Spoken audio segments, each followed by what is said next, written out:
देखो, आज से लगभग 1.5 साल पहले हमारे देश में पाकिस्तान की एक लड़की भाग कर आई, जिसका नाम सीमा है। वैसे सीमा की शादी पहले पाकिस्तान में हो चुकी थी, क्योंकि वो कराची की रहने वाली थी। और सीमा का जो पहला पति था, ये आप देख रहे हैं, ये हैदर है। बताओ बेचारा कितना सूख गया है ना। और हैदर यूएई में, मतलब यूएई के शहर दुबई में रहता था। आप ये तस्वीर देख रहे हैं, ये सीमा है, ठीक है। और ये सीमा के 4 बच्चे हैं। और सीमा इस के प्यार में पागल थी। ये जो आप देख रहे हैं ना, ये सचिन है। ये कौन है? ये सचिन है। तो सीमा सचिन से पबजी के माध्यम से प्रेम की, और उसके बाद सीमा और सचिन ने मिल करके सब्जी बनाई। कहाँ पर? काठमांडू में। और उसके बाद खाने के लिए कहाँ गए? इंडिया में। तो सीमा गैर तरीके से भारत में एंटर की, और उसके बाद क्या हुआ, जब भारत आई तो भारतीय पुलिस ने इसे पकड़ लिया। अब पकड़ने के बाद जेल में बंद किया। बाद में सीमा जमानत में छूट गई। आज भी सीमा भारत में अगर रह रही है तो जमानत में है। अब देखिए, आज का क्वेश्चन हमारा ये है, क्या सीमा हैदर को भारत की नागरिकता मिल सकती है या नहीं मिल सकती? ठीक है, तो देखिए, भारत में अगर कोई विदेशी व्यक्ति आ रहा है, या भारत से कोई व्यक्ति भारत से बाहर जा रहा है, तो उसके लिए कुछ प्रावधान है, कुछ रूल हैं, कुछ नियम हैं। उनको हम सबसे पहले जानेंगे। जैसे सीमा हैदर भारत में आई, तो सीमा हैदर गैर कानूनी तरीके से भारत में आई है। सीमा हैदर को भारत ने ना तो वीजा दिया था, और ना पाकिस्तान ने सीमा हैदर को परमिशन दी थी भारत आने की। तो इसका मतलब है, भारत सीमा हैदर को वीजा नहीं दिया, और सीमा गैर कानूनी तरीके से नेपाल के रास्ते भारत में प्रवेश की। तो इसका मतलब है कि सीमा जासूसी के केस में जेल जा सकती है, और गई भी। इस हिसाब से सीमा को नागरिकता बिल्कुल नहीं मिलेगी।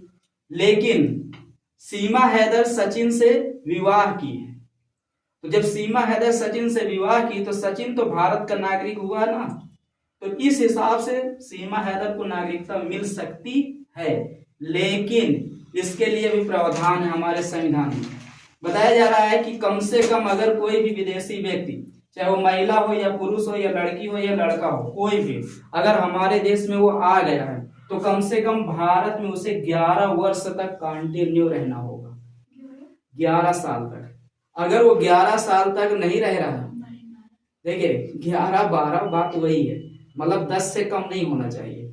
जब आप 10 साल से ऊपर रह रहे हैं भारत में, तो फिर आप नागरिकता के लिए अप्लाई कर सकते हैं। लेकिन उसमें भी ये कहा गया है कि उसमें आपका पूरा रिकॉर्ड चेक किया जाएगा। आप भारत की 22 भाषाओं में किसी एक भाषा के जानकार हो, भारत के लिए अपने आप को समर्पित करते हो, ये नहीं कि आपसे भारत को नुकसान होता हो।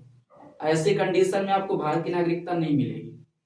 और ये भी कहा जा रहा है कि 26 जनवरी 1950 के पहले क्या था कि हमारे देश में कोई भी व्यक्ति, चाहे वो देशी रहा हो या विदेशी रहा हो, अगर वो भारत में था तो उसे भारत की नागरिकता दी गई थी। लेकिन 26 जनवरी 1950 से लेकर 1985 के बीच में आप ये समझिए कि अगर कोई लड़का दूसरे देश की औरत है और उसका बच्चे का जन्म भारत में हुआ, तो उसे भारत की नागरिकता मिल जाएगी।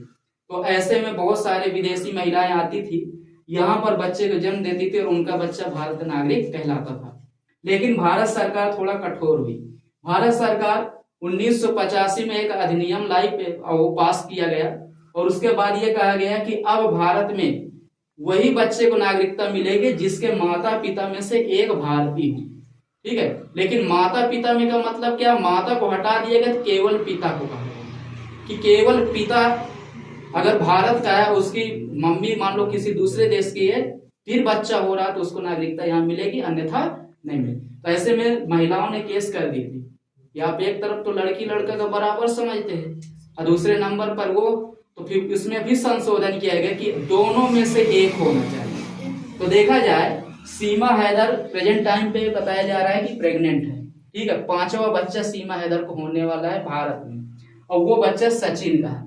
तो सीमा हैदर के जो 5वां बच्चा है, उसको जो नागरिकता मिलेगी तो किसके आधार पर मिलेगी? साफ कह दिया गया है कि माता पिता में से एक भारतीय हो। इसका मतलब क्या है? उसका जो पिता सचिन है वो क्या है? भारतीय है। ठीक है, भले उसकी माता पाकिस्तान की है तो क्या हो। तो ऐसे में सीमा के बच्चे को तो भारत की नागरिकता मिल जाएगी, लेकिन सीमा की जो 4 बच्चे लेकर वो आई है गिफ्ट में, इनको भारत की नागरिकता अभी नहीं मिलेगी। ठीक है, उसको तो मिल जाएगी। अब कारण ये है क्योंकि ये चारों बच्चे किसके हैं, हैदर के हैं। अब सीमा को भारत की नागरिकता कैसे मिलेगी? इसमें यह कहा जा रहा है कि अगर सुप्रीम कोर्ट सीमा हैदर के ऊपर उदार हो जाती है, ठीक है, और ये कहती है कि नहीं ठीक है जो हुआ सो हुआ, गलती हुई, कोई बात नहीं, अब वो भारत की बहू हो गई है, एक काम करते हैं भारत की नागरिकता उसे दे देते हैं, तो ऐसे में मिल सकती है, अन्यथा नहीं। तो हम ये कह सकते हैं कि अगर सरकार और न्यायालय दोनों अगर उसके ऊपर उदार हो रहे हैं तो सीमा हैदर को भारत की नागरिकता मिलेगी, अन्यथा नहीं मिलेगी। और भविष्य में सीमा हैदर शक के आधार पर अभी भी है, जेल भी जा सकती है।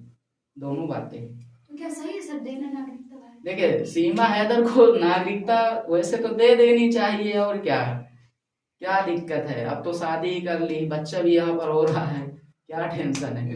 लेकिन समस्या ये है कि अगर ऐसे भारत सबको नागरिकता देता रहेगा ना, तो पूरी दुनिया में जहां पर महिलाओं का शोषण होता है पुरुषों के द्वारा, वो सारी की सारी महिलाएं भारतीयों से शादी करके यहीं बस जाएंगी। ठीक है, और तो सबको क्या नागरिकता आप देते रहोगे क्या? तो समस्या आएगी ना, क्योंकि ऐसे हमारे देश में जनसंख्या का भार कितना ज्यादा है, और जब वो आ जा रही हैं उनका बच्चा भी और ज्यादा, कितना खर्चा बढ़ तो जाएगा। क्या सर सीमा को शोषण हो रहा था क्या? देखिए सीमा का शोषण वहां हो रहा था कि नहीं हो रहा था, ये तो वही जाने दोनों लोग। हैदर कह रहा मैं नहीं जानता कि क्यों वो चली गई, सीमा कह रही ये मेरे साथ शोषण करता था, मारपीट करता था, ये है वो। बाकी पाकिस्तान में सबको पता है कि महिलाओं की स्थिति क्या है, वो सबको पता है, क्योंकि पूरा पाकिस्तान शरीयत पर चलता है। पाकिस्तान में औरतों को बच्चा पैदा करने की मशीन समझ लिए। सही बात है, यहाँ पर सीधा ही कहते हैं अल्लाह की देन है सब कुछ। ये चीज है। हाँ।